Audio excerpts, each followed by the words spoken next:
Welcome to the Gifts Podcast, where we dive deep into the transformative practices that elevate our lives. Today, I'm thrilled to introduce a guest who is reshaping our understanding of rest as an essential element of self care and success. Samantha Gregory is a celebrated author, podcaster, and coach who is passionate about helping others reclaim their right to rest amidst the hustle and grind culture. With her latest work on radical rest, she reveals why stepping back is not just a pause, but a revolutionary act of self care that fuels our health, happiness, and overall well being. Samantha uses her IDEA framework, that's IDEA framework, to help you identify your stress triggers and the source of your weakened boundaries, dismantle harmful beliefs that keep you stuck in a cycle of overwhelm, empower you to create healthy boundaries and self care strategies, and align your mind and body for a thriving, not just surviving, lifestyle. It's my pleasure to introduce you to Samantha Gregory to share her journey and practical strategies to make rest a priority in our lives. Welcome, Samantha. Thank you. Yes. So I am in my office space. And so I am not as decorated as I want to be yet, but this is good for a podcast, I think. And you're a fellow podcaster, as I mentioned in the introduction.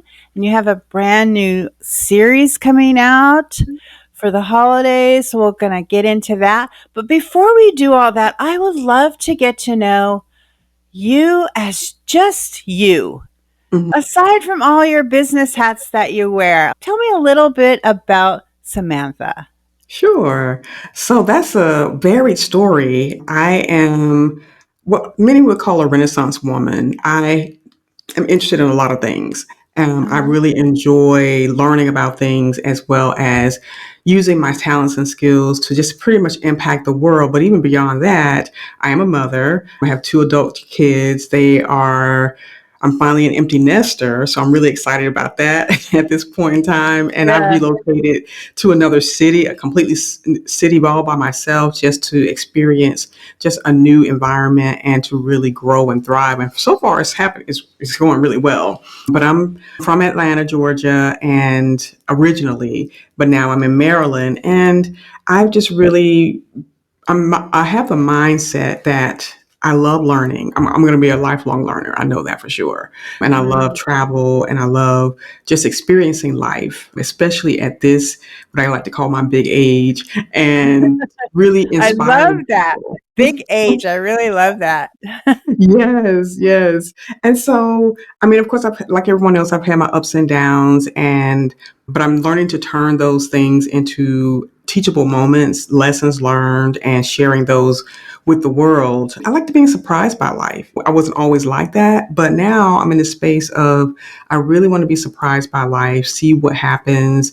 Of course, I set my intentions, but that has been where I am. I've been on the healing journey and I think I'm on the tail end of it now. I'm not saying I'm 100% or perfect, but it's been quite an experience to really rediscover who I am as a person, find out what I'm meant to do on the planet, figure out what my purpose is. I think I pretty much have that kind of figured out, but I know that I'm open to shifting and changing and being flexible when it comes to Mhm. what I'm supposed to be doing in life. So, when you say that you're on a healing journey, is there one area more specific that you want to share with us as far as healing? Is it a wellness healing? Is it Mhm. more of a mindset healing? It's more of a mindset healing and emotional healing because I experienced my own set of traumas, but because of my environment, I took on the depression of other people. And as interesting that as that sounds, when I look back on it, I figure about 50% of the things, the problems, the depression I had didn't really belong to me because I guess I'm a pretty sensitive person and kind of empathic, and I took on a lot of people's stuff. And once I realized that, I was able to heal about 50% of the problems, and really recognizing and realizing that other people's issues and problems and the way they project it onto me wasn't mine to carry. And so when I got rid of that, I had less to deal with and it felt less overwhelming. So yeah, it was a mental and emotional healing journey that I went on. And I'm really thankful. And I guess about 95% on the other side of it. And it feels free. I feel free. I feel energetic about life again at this big age. And I'm just excited to see what's next. Yeah. I know for me, just personally, I came from a very codependent upbringing. My mother basically never left home. We grew up with my grandparents. Wherever they Um, moved, we moved with them. My father really? was an alcoholic. There was a lot of codependency in my family. And then I got married, and I think I learned a lot from that and didn't want our children to be so clingy to us. And, Yeah, obviously we're supportive of them, absolutely. but they're all doing well and very successful. They know we're Yeah. here, but I like to say we gave them wings. Yes.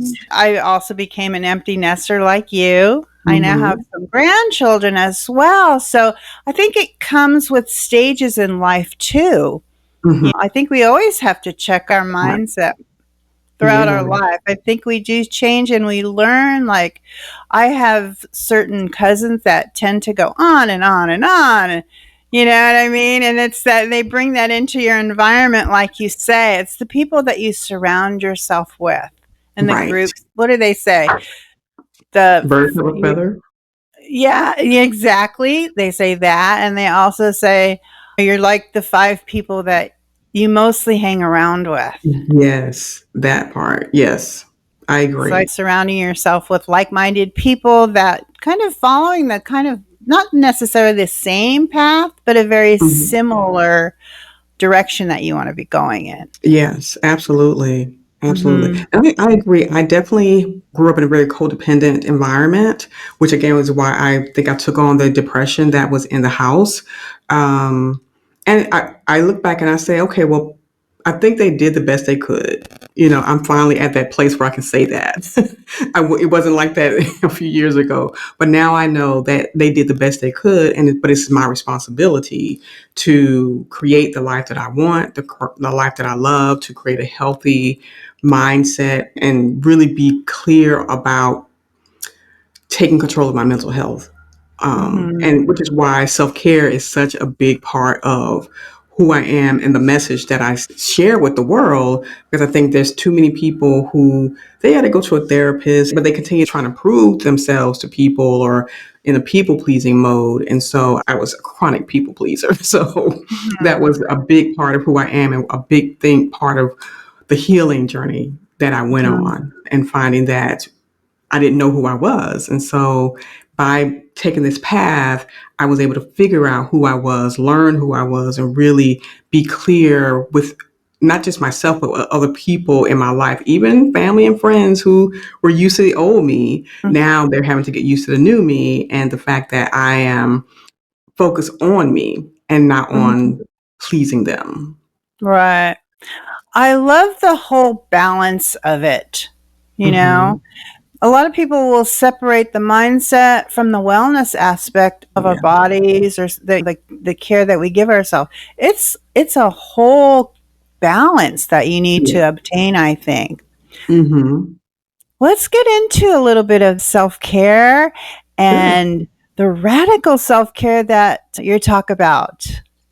Yes, absolutely. So again, because it was part of my journey, and my journey not only was mental and emotional, but it was physical as well, which is kind of what jump Mhm. started the whole process for me because I was in the state of burnout from being a employee, being a mother, being a daughter, being a student, being a all the things and wearing all these hats because I was trying to create this life I thought other people would look at and say, bravo. So I was trying to be the consummate strong woman and making sure that my kids had everything that they need, making sure that when people saw me, they had good, warm, fuzzy feelings about me. Completing my degree was so important to me, because I thought that's what I needed to really excel in my career, which would allow me to make more money than I had when I was growing up. So everything was pretty much in a reactionary type of space. Mhm. So I was reacting to life and not really responding because I was so used to doing things in response to other people and what their desires were. And so I found myself in a place of burnout. I ended up in the middle of the mall in winter after Thanksgiving with Mhm. sweating profusely, stripping my clothes off because I was having a hot flash. I didn't know what it was. But I was only Mhm. 32 years old. Ooh. And I was like, what is happening right now? And I was like, this can't be real. I cannot, this is not what I think it is. So I ended up going to the doctor and they said I was having premature ovarian failure, which is Mm. launched me into early menopause. And that from that point, I was just kind of reevaluating my life and saying, okay, something's drastically wrong.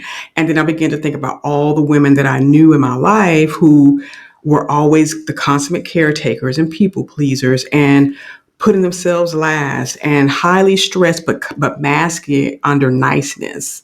And I said, I can't do this because those women ended up either with chronic illnesses like cancer and which literally killed them. And Yeah. so the key factor, underlying factor was stress. And I knew for me, if I continued down that path, I would continue, have the same fate basically. And I decided I can't. This is not something that I want to do. It's not something I want to subject my children to. And so I need to fix the problem now. And so I began this journey of figuring out the health part using natural solutions because I didn't want to do the synthetic hormone replacement therapy and everything. So I just kind of went back to my roots of natural health and I figured out how to fix my life and my health. And it worked for me. And so I began to really look then after that at the relationships I had, romantic relationships and partnerships that were very toxic. And I decided to let them go. I looked at some of the toxic beliefs I had about life and about religion and about all the different things, and I let that go. And I just basically just tore my whole life apart Mhm. and went on this journey of radical self care because I recognized that I was doing it all for everyone else, but not for me. And I really needed to show up for myself. And Mhm. radical self care or selfishness, that's the term I used in the beginning. And then I said radical self care. And now I've been kind of evangelizing it and saying, every woman needs to, who are overachievers, who are people pleasers, who are in toxic relationships, you need to begin your radical self journey now, sooner than later. Mhm. And you talk about you have steps to doing that. Is that part of your program? Yeah, it's the ideas framework where you are identifying your triggers and then you are determining where those triggers are coming from, who they're coming from, Mhm. and then you are evaluating and establishing new routines, new protocols, new ways of thinking and believing and operating. And then the A is you take action, you really take action on what it is you need to do for yourself. So that means setting boundaries. It means creating more balance in your life and really letting go of those things that doesn't serve you anymore. It was good for a time, but it's not good for the rest of your life if you really want to have an optimal life and health. Yeah. Wow. I use affirmations a lot, Mm-hmm. just a relaxed state to where they can kind of go inward and think about, well, what do I want? Mm-hmm. What is my intuition telling me? Hmm. How can I draw from these affirmations and Right. a calming kind of a meditation? So how you All kind of of set up your quiet time to get to the affirmation? I think it starts really from the moment you wake up. It's like, what is Hmm. your morning routine? How do you set yourself up for the day? Yeah. And one of the practices I try to do is just an affirmation, you know, Hmm. tuning Yes. into maybe making an intention for the day and saying Hmm. an affirmation to myself. Yes. So, Mm. what are some of the things that you do in the morning to get yourself ready for taking on the day? My magic morning ritual is where I get up and I definitely, it's like my M's. I meditate and then I Mhm. do my music. I do have Mhm. a mantra that I do say, and it varies day to day. I look at my money, like what's happening financially with me, because Interesting. oftentimes we don't include that part in the ritual or don't think we think it's a separate part of our lives, but that really informs our mindset for the rest of the day. And then I have Mhm. movement. I have to, either I used to have a rebounder, which I need to get another one. So where I would just jump on the rebounder and I would have you jump to the music, or or I dance, or whatever it is, something or stretch my body. It doesn't matter, just some movement, and it doesn't have to be for very long. It could be 5 minutes, 10 minutes. It could be while you're drying yourself off after taking a shower. It doesn't matter, but I do that, and then morning pages. So that's kind of the journaling exercise that I Love morning do. pages. Yeah, Yeah. yeah. Now, I will say I'm not consistent with it, but that's why I have all the other things, because for me and my ADHD brain, I get bored. I don't like routines. I rather create rituals that I can interchange every day. So today I may decide I want to do morning pages. Tomorrow I may just do my meditation and my mantras. So it just varies, but I do Mhm. have those, like it's almost like a toolkit, my Mhm. morning ritual toolkit, where I can pull from those things. And if I do four, five, or six of those things, and I feel like my morning is complete, I do make sure I never look at television, no news at all in the morning, because it's not productive for me. It doesn't help me. It just really, it drags my day down. And so my goal is to keep my vibration and turn it up and make it as high as Mhm. possible, so that the rest of the day is the best of the day for me. Yeah. Yeah. You can really set yourself up. I know in journaling is a big part of what I write about in my book, Gifts Hmm. Empower Your Journey with Five Keys of Transformation. And I do write about journaling with morning pages and Yeah. other types of journaling as well, other topics and Hmm. things how you can kind of tap into to all of Yeah. that. So I'm happy that you mentioned that. Yeah, for sure. Yeah. It's a wonderful experience. I think if you can create some kind of ritual in the morning for yourself, that really would just inform the day. So even if things kind of go haywire and you're like, what is happening, you still have a wonderful, solid grounding that you've done for that day in the morning. Right. Right. And with the holidays coming up, things can shift a little bit for us, you know? Hmm. And I think a lot of people our age may be widows now, and they may be alone during the Yeah. holidays. I'd like to address that. I'd like to address loneliness during the holidays and just a shift in general. Maybe we have a Yeah. lot of family coming in, or Hmm. maybe we're visiting family. How can we take better care of ourselves during that time? Oh, that's an amazing question. And that's something I've been thinking about for a while. I think one of the main things is to really set the intention for how you want your holiday to go, period. From November 1st to December, no, really January 7th or whatever. Happens to be my Yeah. birthday. But, but Oh. yeah. So, but really setting the intention about how you want the holidays to flow for you, how you want them to go. Do you want to be super busy, or do you want to be super chill? Do you want to take on a lot of responsibility, or do you want to just do the bare minimum? Do you want to do the status quo, the traditional things you've always done. Is that working for you still, or do you want to create new traditions? And I think once you set your intention in the beginning and set boundaries around those things, then your holiday will go so much better because you've actually empowered yourself to create the kind of environment, the kind of experience, I like calling them experience, that you want to have. Because if you don't, then it's going to be run by the calendar, run by everyone else's plans and goals and dreams. And then you're going to be really resentful, or you're going to be exhausted or burned out before the new year even starts. So I think taking care of yourself and creating a self care plan for the holidays is super powerful and impactful. And that could look like making sure you every day you have time where you just get away, you know, or if you are alone, you set time to go and be with people. That could be at a local event that's happening, because there's plenty of events happening during the holidays. You can just decide, okay, well, I'm going to go and I'm going to hang out at least once this holiday season, or I'm going to make it a weekly activity to always go out and I'm going to check and see what's happening in my community. You can volunteer or not. You can decide you're going to have cozy winters at home during the holidays, but it's really up to you to make a plan and be intentional about it. And I think that's how you take good care of yourself during the holidays. I love that. I love that. Just being intentional. And sometimes you have to reach out.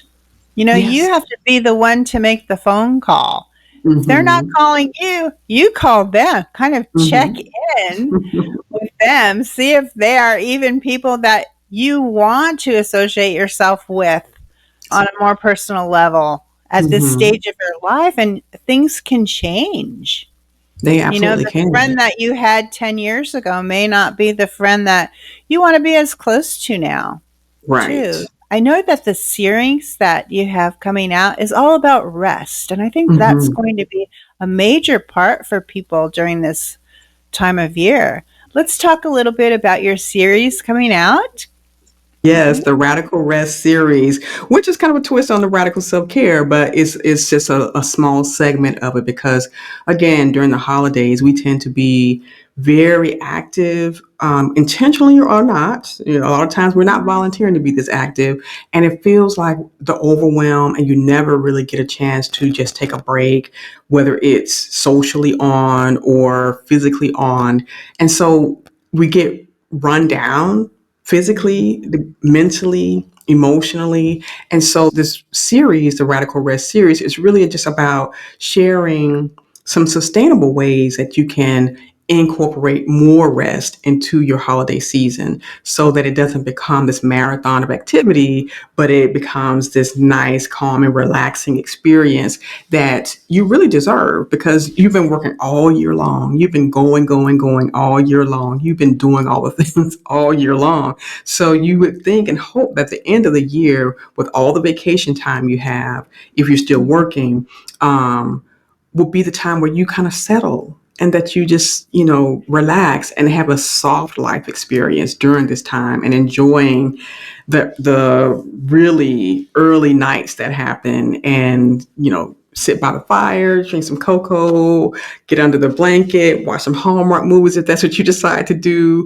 binge watch finally the series that everybody's been talking about all year, whatever it is, going to bed early or late. It just depends on you.